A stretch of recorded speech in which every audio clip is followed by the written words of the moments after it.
Simon. And we're also joined on the panel with Jason Collard from Studio HIVE. There you go, that's a good one, isn't it? So I don't know, Jason, if you might be able to tell us a little bit more about the client kind of behind it and their intentions for the project. Yeah, absolutely. Do I need to? Yeah, you need to. Is that going to switch? It's all switched on. Is that on? Yeah, you can hear me. Okay, yeah, hi, good afternoon. Well, a little bit about YTL. I think they're not overly well known in the UK, other than their major acquisition of Wessex Water some 15 years ago. But latterly, they have been acquiring other assets around the country, primarily hotel assets. But actually, in Malaysia, they're a major multinational, and they're based out of Malaysia, and they consider themselves to be community builders. And so one of the things that they like about this opportunity and this site is this gives them an opportunity to bring together their skills of what they've done in other parts of the world to create a community. And one of the things that they first said when they looked at buying this site is that they like big. They like big things, so everything they do elsewhere in the globe is big. So whilst this is daunting for many at some 400 acres, actually for them this is something that they see that they can develop and grow and make something really very different. And I think that's the bit that they saw here. There's a real opportunity for doing something very different. That's great. I mean, you can see the design and placemaking ambitions there. They're set very high and very strong from the start with appointment of Allies Morrison, Jan Gell, Grant's Associates, it's very high standard calibre there. Quite often you see this in big projects, it's all there at the beginning and then it fades through the project. How's that not going to be the case for Filton? Well, I think, firstly, Allies Morrison are doing a tremendous job. YTL were very keen to bring Gell in to actually work hand in glove with Simon and his team for a period of time in humanising the scale of something so vast.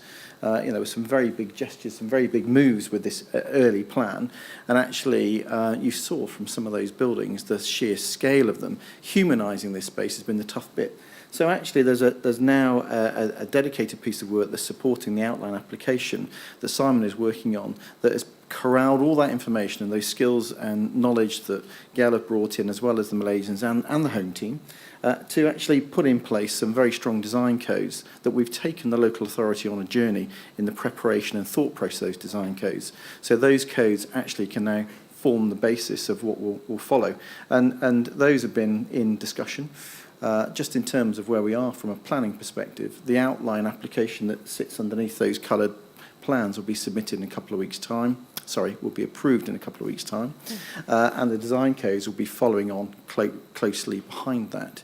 And those design codes are going to form the baseline that will ensure that this vision has an endeavour all the way through the project. That's great. Simon, just from your kind of experience, what makes this project kind of different from others that you've worked on? Well, I think the generosity of the landscape is one, which I think all credit to South Gloucestershire. They were very keen to bring forward something with a big landscape gift. And I think actually the way that the designers will work with that and make a really rich variety of landscapes will be really important, as well as the whole sports culture and other things that it can contribute to.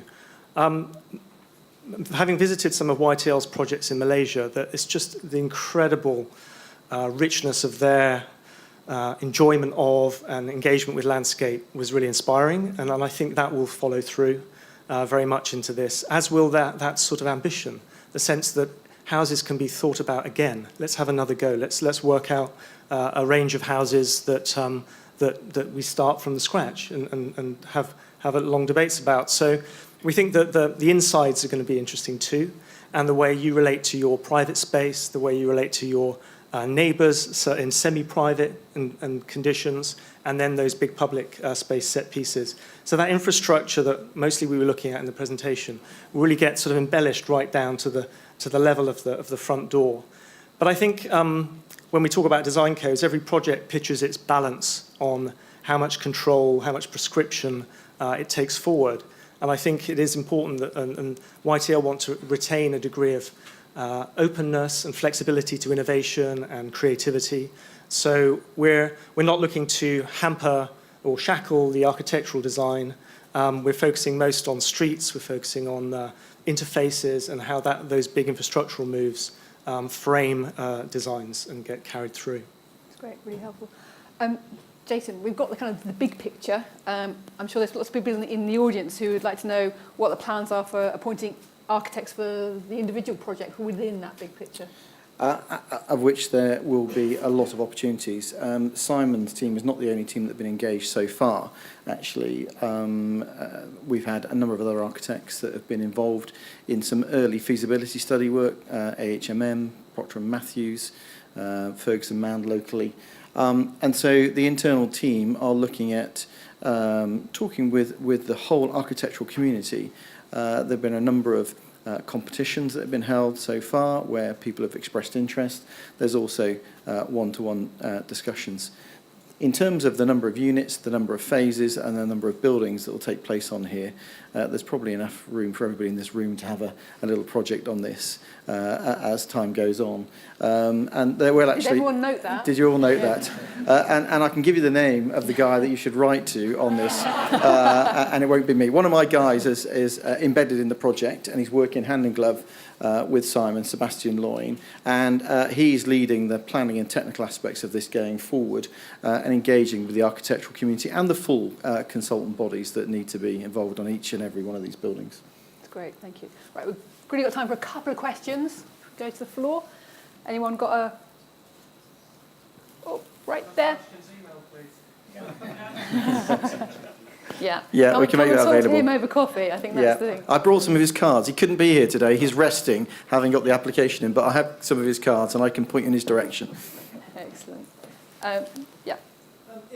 Shall I start? And then Yeah. you So the finish? question there is about what's the approach to cars on the site? Well, the ambition from YTL from the start has been to try and make this a car-free destination in its entirety, which of something of this scale, when we're talking about 2,500 houses and 1 million square feet of commercial space, which was the starting point, probably we're going to end up with more like 4,000 homes and 2 million square feet of commercial space, if not more. It's pretty tall order given the traffic issues that are on the North Bristol fringe already. So actually losing the car is something that is an ambition, and one of the things that has been looked at is actually how do we design houses, how do we make these houses usable and not have, as Isabel said earlier, I want to park my car here and I want to see my other car, and where's my son who's gone to university's car go? Where do they all sit? We're looking at having a number of integrated transport hubs. So it may well be that you have a single car space with your home, whether that be an apartment block, a subterranean, or actually on plot as a house. And then you have a second car parking space elsewhere in a number of portals around the estate. And one of the initiatives that YTL have been supporting is one of the automated vehicle programs. The sponsor of the one that's actually being tested on the airfield is perfectly good for testing cars, as you imagine right now. And this is all part of a plan to see whether we can make automation work on this site in the longer term. And if that does happen, there's no point in having, 2 double garages for every bedroom on this site. It's going to change. The car is not going to affect us in 10 years' time the way it does now, and YTL are very keen to try and lose that. In fact, an early ambition was to lose all roads on the site in its entirety until they realised really the scale of kind of crossing this site and how it has to interface with the rest of the community. Simon, I don't know if you want to add anything. Yes, only that it... taking steps like that then unlocks lots of potential in the house design, in the characterisation of streets, because clearly what you don't want streets to be all about is a sequence of garage doors and so on. So getting the balance between the integration of cars beside, cars underneath is really fascinating, actually. And I think it touches on one of the tricky aspects of the site itself, being in a local authority that's largely suburban and semi-rural, butting against a city, both of whose codes supporting those different characters. So it's trying to harmonise that, and I think it'll be in everybody's interest for that to happen over time.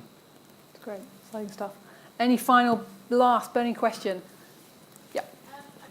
Okay, question about the level of affordable housing on site. This is quite an interesting situation at this site. Simon mentioned CPNN, Cribs Patchway New Neighbourhood.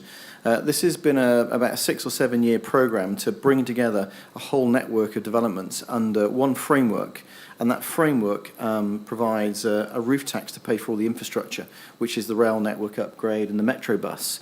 As a consequence of that, affordable housing has been set across the piece, depending on your contribution towards the network in itself. So this particular site, the YTL site, has 17% affordable housing. The other balance of the three other developers, they have 25%. This is primarily because of some of the issues that this site specifically has to deal with in terms of the removal of the runway and such like, and the occupation of the school on the site. So it varies between 17 and 25%, and there's a blend of something like 22% across the piece. And actually, as housing numbers increase, the local authorities said they want it to be closer to policy. So you'll see a greater level of affordable housing here than perhaps Bristol is currently being frustrated at having. Great, thank you. Right, let's just thank our speakers. That's been great.